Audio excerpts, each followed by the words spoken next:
Okay guys, it's Dr. Tim and today I'll be discussing on cellular injury. What is cellular injury? Cellular injury is actually some changes that will happen in the cell when a cell is exposed to a stressor or harmful stimulus. Okay, so remember that adaptation is a feature of every living thing, right? So what happens is that when a cell is exposed to a stressor or a harmful stimulus, it can either adapt, okay, can either adapt to cope with that stressor or stimulus, or it's going to be injured. You get? So if it cannot adapt, it will be injured. So that's why you have this here. So a normal cell on exposure to a stressor or a stimulus can either adapt to cope or it will be injured. So under cell injury, we have two types of cell injury. Okay, we have the reversible and the irreversible. The reversible means that these changes that are occurring can actually, obviously like the name implies, can be reversed to give you back your normal cell. But the irreversible means that these changes that are occurring because of this stressor will not be reversed. They will actually progress to cell death. And cell death are of two types. There is necrosis, also called accidental cell death, and there's apoptosis, also called programmed cell death. Okay, we'll talk about that in the next video. But for this video, I want to give you the common causes of cellular injury, and I use this acronym COPING, C-O-P-I-N-G, COPING. I appears twice, by the way.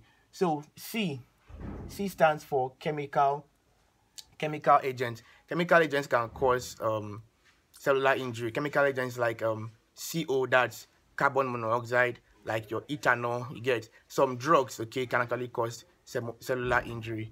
Okay, the O stands for oxygen deprivation. Oxygen deprivation, and it can happen in two cases, like ischemia or hypoxia. Hypoxia is when there is low oxygen supply to tissues, and if there's low oxygen supply to tissues, what's going to happen? The tissue will be damaged. Tissues are made up of cells, right? So the cells will be damaged, will be injured, you get. And ischemia is shortage of blood to a particular tissue. So if there's no blood, obviously there will be no oxygen as well. So O2 deprivation. Next one is physical agents. Physical agents like mechanical trauma, electric shock, a sharp rise in pressure, atmospheric pressure, or pressure generally, or an increased temperature, extreme temperatures can actually lead to cellular injury. Okay, next is infectious agents. Infectious agents like viruses and bacteria can lead to cellular injury, obviously.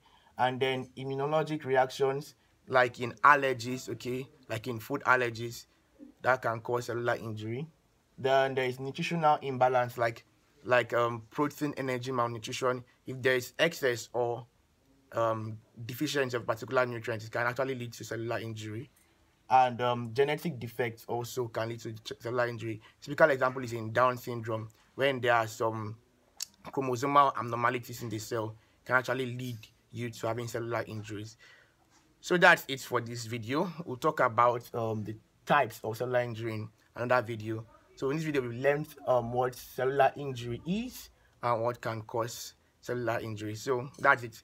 Like, subscribe, drop plenty of comments in this video, and watch out for the next video.